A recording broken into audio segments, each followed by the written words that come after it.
आज की इंग्लिश की क्लास में आप सीखने वाले हैं अंग्रेज़ी के बेसिक वाक्य बनाना। बहुत ही सिंपल सेंटेंसेस को आप कैसे बनाएं इंग्लिश में, तो उनको बनाने का तरीका मैं यहाँ पर बताऊंगी और कौन से वर्ड्स की, कौन से अंग्रेज़ी के शब्दों की आवश्यकता होती है और उनका प्रयोग हम कैसे वाक्य बनाते वक्त करते हैं।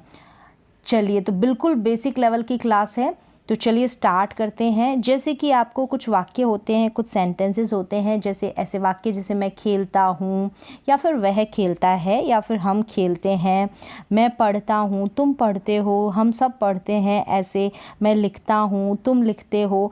ऐसे बिल्कुल बेसिक वाक्य आप कैसे सीखेंगे, तो इसके लिए आपको ज़रूरत पड़ती है प्रेजेंट टेंस की। तो टेंसेस की आपको नॉलेज तो होगी ही। तो प्रेजेंट टेंस में जो सबसे पहला टेंस है ना, प्रेजेंट इंडेफिनिट टेंस, तो उसकी सहायता से हम बिल्कुल बेसिक वाक्य बनाना सीखेंगे।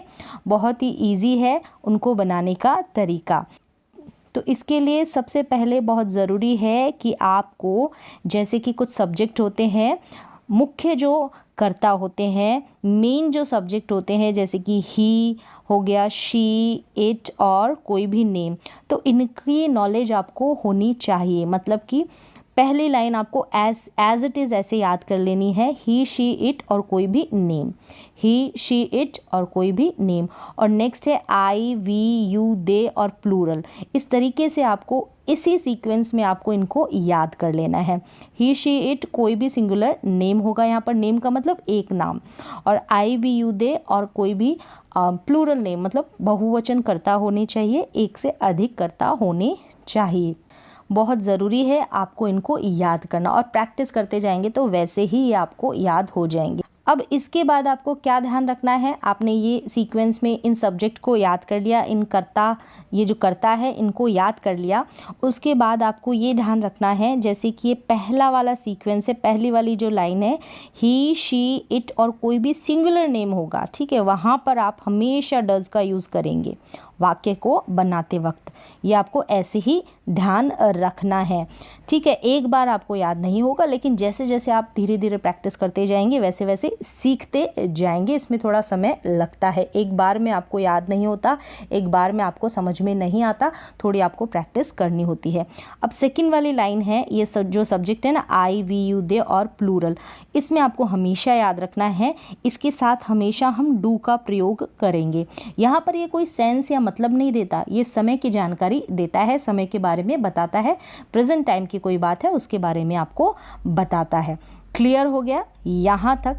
अब हम वाक्य बनाना सीखेंगे, सेंटेंसेस को बनाना सीखेंगे। जैसे कि वाक्य ऐसे होंगे, ठीक है। अब बात हो रही है यहाँ पर प्रेजेंट इंडेफिनिट टेंस की, तो पहचान मतलब किस तरीके के वाक्य, जैसे कि मैं खेलता हूँ, ता हूँ, ते है या फिर ती है, इस तरीके से ये जो वाक्य है वो वाले आप बनाना सीखेंगे। एंड में क्या होगा, ता है, ती है, ते है, इस तरीके के। और यहाँ पर हमको डूडल्स का इस्तेमाल करना आना चाहिए, और सब्जेक्ट की जो सीक्वेंस है मैंने आपको बताया किस तरीके से आपको याद करना है। वाक्य है मैं खेलता हूँ, क्या है, मैं खेलता हूँ, तो सबसे पहले आप सब्जेक्ट लिखेंगे। क्या लिखेंगे, सब्जेक्ट यानी कि कर्ता जो काम करने वाला है। कौन है, मैं, यानी कि आई। कौन है, आई। अब आई क्या काम कर रहा है, काम का मतलब वर्ब होता है, क्रिया होती है, तो वर्ब और क्रिया मतलब काम। क्या काम कर रहा है, प्ले, खेलने का, तो आई प्ले कर रहा है। आई क्या कर रहा है, आई खेलता है, आई प्ले। तो ये आई प्ले आप देख रहे होंगे कि आई प्ले है, आपको लगेगा कि कुछ ना कुछ इसमें मिस्टेक है, कोई ना कोई गलती है, कि आई के बाद आपको एम का यूज़ करना चाहिए, एम का करेक्ट यूज़ होता है। नहीं, ऐसा नहीं होता है। आप जैसे जैसे सीखेंगे ना वैसे आपको पता चलेगा कि एम का यूज़ कहाँ पर सही है और कहाँ पर गलत है। बस ऐसे वाक्य में आपको यहाँ पर एम इंक्लूड नहीं करना। मैं खेलता हूँ, आई प्ले। अब आप सोचेंगे कि क्या है यहाँ पर, मैं खेलता हूँ, आई प्ले हो गया, तो यहाँ पर हूँ है, इसकी भी कोई अंग्रेज़ी होगी, अंग्रेज़ी में तो एम को हूँ कहते हैं। नहीं, ऐसा नहीं होता है, आप सीखें फिर आपको पता चलेगा। तो कंप्लीट है ये sentence, I play. I play को आप कोई कहेगा कि हिंदी में ट्रांसलेट करें तो आई प्ले का मतलब हो गया मैं खेलता हूँ, इसकी पूरी अंग्रेजी हो गई आई प्ले। अगर कोई ऑब्जेक्ट होता, सपोज कोई ऑब्जेक्ट होता है, मतलब खेलने, वो खेलता तो है लेकिन क्या खेलता है ऐसी जानकारी होती ना, तो वो प्ले के बाद एंड में आ जाता। जब भी आप हिंदी के ऐसे वाक्य बनाएं तो इनमें आपको पहचानना है कि ये प्रोसेस उन्हीं वाक्यों में लागू होगा, उन्हीं वाक्यों में इस तरीके से हम उन वाक्यों को बना पाएंगे जहाँ पर जिनके लास्ट में ता है, ती है, ते है, ऐसे एंडिंग होगी ना उन हिंदी के वाक्य में, तब वहाँ पर हम क्या करेंगे, ये प्रोसेस अप्लाई करेंगे। ठीक है, यहाँ तक हो गया। अब इसी सेंटेंस को हमको बनाना है नेगेटिव में, मतलब नहीं का सेंस आए, जहाँ पर मैं नहीं खेलता हूँ, तो आपको क्या करना है, यहाँ पर आपको डू और डज नॉट का यूज़ करना है। या तो डू नॉट आएगा या फिर डज नॉट आएगा। अब सब्जेक्ट के अकॉर्डिंग आएगा, कहाँ पर डू नॉट आता है और कहाँ पर डज नॉट आता है, इसके लिए आपको जो करता है, जो सब्जेक्ट है, उनकी तरफ ध्यान देना है। वो मैं आपको बता देती हूँ। जैसे कि मैंने यहाँ पर आपको ऊपर बताया कि ये जो होंगे ना सब्जेक्ट, कौन से वाले, ही, शी, इट और सिंगुलर नेम, इनके साथ तो आपको डज का यूज़ करना है। अभी मैंने पहले भी आपको बताया, इनके साथ आपको डज का पैटर्न याद रखना है, डज का यूज़ करना है। और ये जो है ना आई, वी, यू, दे प्लूरल, इनके साथ आपको डू का यूज़ करना है। इतना आपको ध्यान होना चाहिए, या तो आप याद कर लें और जैसे प्रैक्टिस करते जाएंगे वैसे आपको समझ में आता जाएगा। अब नेगेटिव सेंटेंस बन रहा है कि मैं नहीं खेलता हूँ, तो नहीं खेलता हूँ तो सबसे पहले हम सब्जेक्ट लिखेंगे, कौन है, आई यहाँ पर है। नहीं, अब नहीं का सेंस आना चाहिए, या तो डू नॉट आएगा या फिर डज नॉट। आई के साथ हम डू का यूज़ करते हैं, तो आई do not play, I do not play. Complete हो गया सेंटेंस। आप इसको डू नॉट को डोंट भी बोल सकते हैं। जैसे डज नॉट को डजंट बोलेंगे, वैसे ही डू नॉट को डोंट भी हम बोल सकते हैं, लिख सकते हैं। क्लियर हो गया। नेक्स्ट है, अब दूसरा जो पैटर्न है वाक्य बनाने का, यहाँ पर इंटरोगेटिव सेंटेंस है। क्या है, क्या मैं खेलता हूँ, क्या मैं खेलता हूँ, ऐसे जो सेंटेंसेस होंगे, वाक्य होंगे, उनकी जो स्टार्टिंग होगी क्या से होगी। क्या मैं खेलता हूँ, लास्ट में ता हूँ आ गया, तो क्या मैं खेलता हूँ। तो सबसे पहले इस क्या के लिए हम पहचानेंगे कैसे कि एंड में ता हूँ दे रखा है, इसका मतलब जो भी इसकी हेल्पिंग वर्ब, ये जो डू है इसको हम हेल्पिंग वर्ब कहेंगे, क्योंकि इसकी सहायता से हम इस वाक्य को बनाएंगे। अब यहाँ पर क्या मैं खेलता हूँ, तो या तो आप डू का यूज़ करेंगे स्टार्टिंग में, या फिर आप यूज़ करेंगे डज का। तो यहाँ पर आप इस्तेमाल करेंगे डू का, क्योंकि सब्जेक्ट यहाँ पर है आई, तो इसलिए आपने बनाया कि do I play, do I play. Play यहाँ पर वर्ब है, प्ले यहाँ पर वर्ब है। अगर कोई अदर ऑब्जेक्ट होता तो आप प्ले के बाद आप उस अदर ऑब्जेक्ट को प्ले के बाद ऐड कर देते। क्लियर हो गया। प्रैक्टिस करेंगे इसी तरीके से, आप और भी वर्ब लेकर इनकी प्रैक्टिस कर सकते हैं। एक और सेंटेंस बनाते हैं, जैसे कि वह कार चलाती है। वह यहाँ पर शी है, क्योंकि चलाती है एक लड़की की बात हो रही, तो शी यहाँ पर सब्जेक्ट है, शी यहाँ पर सब्जेक्ट है, शी। अब क्या करती है, शी चलाती है, चलाने का काम करती है। ये क्या हो गया, वर्ब हो गया, क्रिया हो गई, काम हो गया। तो चलाना मतलब ड्राइव करना, कार की बात हो रही है तो ड्राइव ही करेंगे, तो ड्राइव करेंगे। अब यहाँ पर आपको ध्यान रखना है, ही, शी, इट और सिंगुलर नेम आएगा ना, उसके साथ जो भी वर्ब आएगी उसके साथ एस या ई एस लगाएंगे, उसके साथ एस या ई एस लगाएंगे। इसको लगाने का अपना रूल होता है, लेकिन अभी आप इतना ही ध्यान रखें, ही, शी, इट और सिंगुलर नेम के साथ हम एस या ई एस लगाएंगे। किसके साथ, वर्ब के साथ, क्रिया के साथ। तो यहाँ पर ड्राइव लगा है ना, एस लगा है एंड में, ड्राइव के साथ ड्राइव्स बन गया। तो शी ड्राइव्स, क्या ड्राइव्स करती है, क्या चलाती है, कार, अ कार, कार। इस तरीके से प्रैक्टिस करें। वह कार नहीं चलाती, इसी को हम नेगेटिव में बनाएंगे ना, तो कैसे, या तो डू नॉट या फिर डज नॉट का यूज़ करेंगे। नेगेटिव बनते ही आपके मन में आ जाना चाहिए, या तो हम डू नॉट का यूज़ करेंगे या फिर डज नॉट का यूज़ करेंगे। तो यहाँ पर हम डज नॉट का यूज़ करेंगे, क्योंकि सब्जेक्ट यहाँ पर शी है, और ही, शी, इट और सिंगुलर सब्जेक्ट के साथ हम शी, ये डज नॉट है, इसका यूज़ करते हैं, यानी डज का यूज़ करते हैं। ही, शी, इट और सिंगुलर सब्जेक्ट के साथ हम डज का यूज़ करते हैं, ये आपको ध्यान रखना है। तो वह कार नहीं चलाती, तो शी डजंट या फिर does not drive a car, she does not drive a car. Does not या डू नॉट लगने के बाद जस्ट उसके बाद में आपको वर्ब जो भी वो काम करता है या काम करती है वो हमको लगा देना है।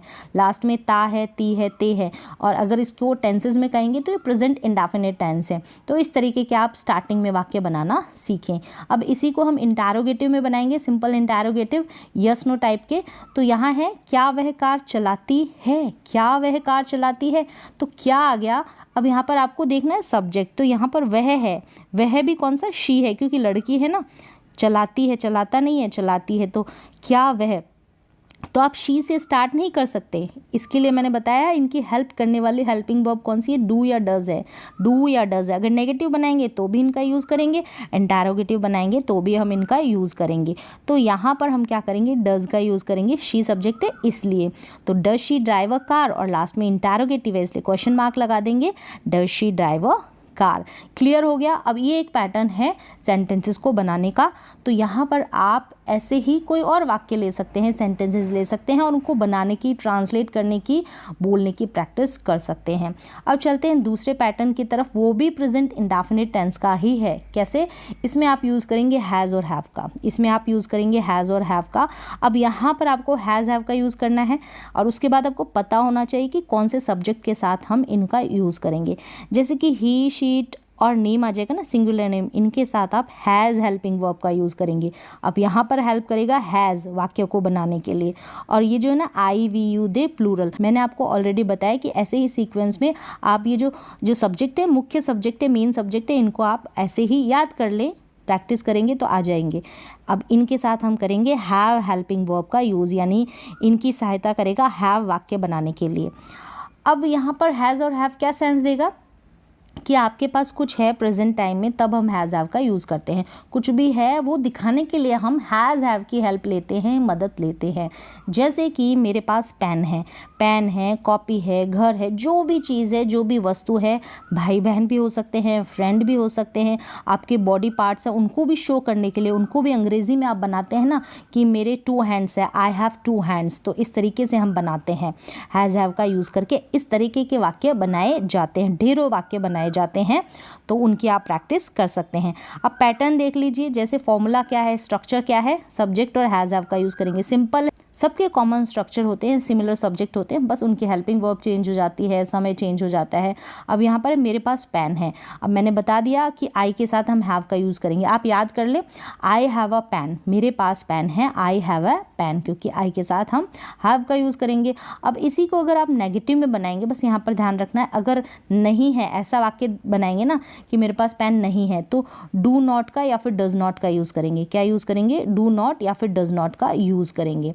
अब डू नॉट और डज नॉट का कैसे यूज़ करेंगे, ऑलरेडी मैंने आपको बता दिया, सब्जेक्ट कौन से सब्जेक्ट है, ठीक है। तो मेरे पास पेन नहीं है, आई के साथ हम डू का यूज़ करते हैं, आई के साथ हम डू का यूज़ करते हैं। प्रैक्टिस करते जाएं, सीखते जाएं। मेरे पास पेन नहीं है, तो यहाँ पर I do not have a pen. अब यहाँ पर याद रखना है आपको, ये जो हैव है नेगेटिव बनाएंगे ना, नेगेटिव के साथ सबके साथ आप हैव का यूज़ करेंगे, सबके साथ आप हैव का यूज़ करेंगे, हैज़ का यूज़ नहीं करेंगे नेगेटिव बनाते समय। नेगेटिव बनाते समय जैसे कि आई डू नॉट, इंटरोगेटिव बनाएंगे उसमें भी आपको यही पैटर्न फॉलो करना है। तो प्रैक्टिस करेंगे, वैसे आपको ध्यान चलता जाएगा। अब इसको आप ऐसे भी बना सकते हैं, I don't have a pen, I don't have a pen, इस तरीके से भी बना सकते हैं, डू नॉट का कॉन्ट्रैक्टेड फॉर्म लगा के, डोंट करके। क्लियर हो गया। अब इसी को इंटरोगेटिव बनाना है, जैसे कि क्या मेरे पास पेन है, क्या मेरे पास पेन है। तो इसमें आपको ध्यान रखना है, क्या करना है, सबसे पहले क्या है और होने की बात हो रही है, सेंस पे ध्यान रखना है। अब यहाँ पर हर समय ऐसे नहीं होगा कि मेरे पास है, मेरे पास है, नहीं, मैंने बताया कुछ भी आपके पास है ऐसा सेंस आता है, कुछ भी हो सकता है, ठीक है। बॉडी पार्ट्स हो सकते हैं, भाई बहन को, भाई बहन है, जैसे मेरे एक भाई है तो आई हैव अ ब्रदर, इस तरीके से हम बनाएंगे। तो ये तो प्रैक्टिस करेंगे, वैसे आप सीखते जाएंगे। क्या मेरे पास पेन है, do I have a pen. तो स्टार्टिंग में हेल्पिंग वर्ब आपको लगानी है, इसकी हेल्पिंग वर्ब डू है, ठीक है, डू है, I have a pen, do I have a pen, इस तरीके से आपको बनाना है। तो नेक्स्ट अब चलते हैं, पैटर्न ये हो गया। अब नेक्स्ट है, ये भी प्रेजेंट इंडेफिनिट टेंस का है। इसमें क्या है, इज़, आर, एम, ये 3 हेल्पिंग वर्ब है। 3 आप कह सकते हैं हेल्पिंग वर्ब का भी काम करती है, मेन वर्ब का भी काम करती है, मुख्य क्रिया का भी। तो यहाँ पर ही, शी, इट हो गया, पैटर्न मैंने बताया सब्जेक्ट का, और आई, वी, यू, दे और प्लूरल हो गया। अब यहाँ पर क्या करना है, इज़, आर, एम का यूज़ हम करेंगे मुख्य क्रिया के रूप में, मेन वर्ब के रूप में। जैसे कि कोई भी कुछ है, कोई भी कुछ है, कोई भी कहाँ है, कोई भी कैसा है, ये बताने के लिए हम इज़, आर, एम का यूज़ करेंगे प्रेजेंट टाइम में। था या होगा नहीं, है यानी प्रेजेंट टाइम में। तो ये भी प्रेजेंट इंडेफिनिट टेंस का ही पार्ट है। जैसे कि तुम अच्छे लड़के हो, तुम अच्छे लड़के हो ना, तुम क्या हो, तुम एक अच्छे लड़के हो, तो तुम यानी कि यू के साथ हम आर का यूज़ करते हैं। मैं एक बार आपको बता दूं, जैसे कि इसके साथ हम करेंगे ही शी इट और सिंगुलर नेम के साथ, और एम का सिर्फ हम आई के साथ यूज़ करेंगे, एम का सिर्फ आई एम बनेगा, ठीक है, आई एम इस तरीके से। आर का हम यूज़ करेंगे ही शी इट और सिंगुलर को तो छोड़ देंगे, उनके साथ हम इज़ का यूज़ करेंगे, आई को छोड़ देंगे, आई के साथ हम एम का यूज़ करेंगे, वी यू दे और plural subject, we you they और प्लूरल सब्जेक्ट जितने भी उनके साथ हम आर का यूज़ करेंगे। चलिए सेंटेंस क्या है, तुम अच्छे लड़के हो, तो you are a good boy, you are a good boy, you के साथ हम आर का यूज़ करेंगे, यू के साथ हम आर का यूज़ करेंगे, तो you are a good boy. आप कुछ हो, यहाँ पर कोई एक्शन नहीं हो रहा, कोई काम नहीं हो रहा, ऐसे भी वाक्य बनाए जाते हैं, ठीक है। अब यहाँ पर आप एम का यूज़ कर सकते हैं, जैसे कि तुम अच्छे लड़के नहीं हो, ठीक है, you are not a good boy, तुम अच्छे लड़के नहीं हो। अब इसी का इंटरोगेटिव बनेगा, तो क्या करेंगे, क्या के साथ, जो क्या है ना, अब सब्जेक्ट के अकॉर्डिंग हम ध्यान रखेंगे, के साथ क्या आता है, आर आता है, इसको हम स्टार्टिंग में रख देंगे, are you a good boy, are you a good boy, तुम क्या तुम अच्छे लड़के हो, are you a good boy, इस तरीके से हम बनाएंगे। एक और वाक्य लेंगे, मैं गरीब हूँ, क्या हूँ, मैं गरीब हूँ। अब यहाँ पर आप आई एम का यूज़ करेंगे, यहाँ पर आई एम का यूज़ करेंगे। अभी हमने एक्शन वाले सेंटेंसेस बनाए थे, वहाँ पर हम क्या करते हैं, एम का यूज़ नहीं करते हैं आई के साथ। तो जैसे प्रैक्टिस करेंगे और वाक्यों को, सेंटेंसेस को समझने की कोशिश करेंगे, आपको समझ में आता जाएगा। मैं गरीब हूँ, आई एम अ पुअर, मैं गरीब नहीं हूँ, नेगेटिव है नहीं हूँ, तो आई एम नॉट हो जाएगा, I am not poor, I am not poor. अब इसी को इंटरोगेटिव, क्या शुरू में आ रहा है कि क्या मैं क्या हूँ, क्या मैं गरीब हूँ, इस तरीके से, तो एम का यूज़ करेंगे, आई के साथ एम करते हो, स्टार्टिंग में एम को लिख देंगे, एम आई पुअर, इस तरीके से। एक और वाक्य देखेंगे, वह घर पर है, वह घर पर होने की बात कही जा रही है, तो he is at home, he is at home.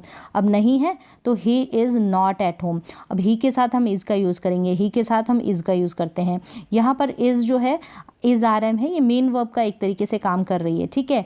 वह घर पर नहीं है, he is not at home. इसी को इंटरोगेटिव में, क्या वह घर पर है, क्या वह घर पर है, तो क्या यानी कि इज़, क्या यानी कि इज़ हम स्टार्टिंग में लिखेंगे। अगर इज़ आएगा तो इज़, आर आएगा तो आर, एम आएगा तो एम लिखेंगे। Is he at home, is he at home, क्या वह घर पर है। इस तरीके से ये 3 पैटर्न मैंने आपको बताए वाक्य बनाने के, सेंटेंसेस को बनाने के। आप इस तरीके से सेंटेंसेस को ट्रांसलेट भी कर सकते हैं, अपने स्पोकन रिटर्न इंग्लिश को इम्प्रूव भी कर सकते हैं। तो आज के लिए बस इतना ही, मिलते हैं एक और नए एजुकेशनल वीडियो के साथ, तब तक के लिए थैंक यू सो मच।